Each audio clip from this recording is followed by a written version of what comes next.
pengkhianatan, keburukan, fitnah, dia takkan pernah menang. Allah sentiasa akan menangkan orang yang berada di pihak yang betul.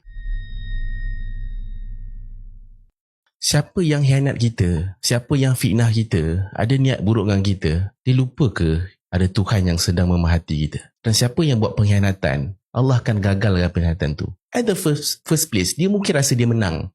Kau tengok, aku dah menang, aku dah burukkan dia dah. Kau tengok, semua orang benci dia. Semua orang rasa dia yang salah. Tapi Allah endingnya akan tetap menangkan orang yang dikhianati.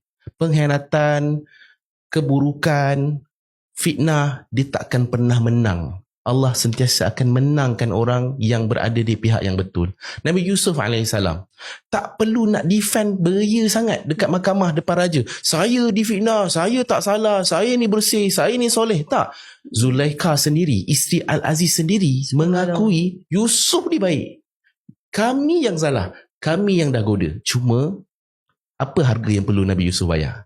Dia perlu untuk bayar dengan kesabaran dia bertahun-tahun dalam penjara.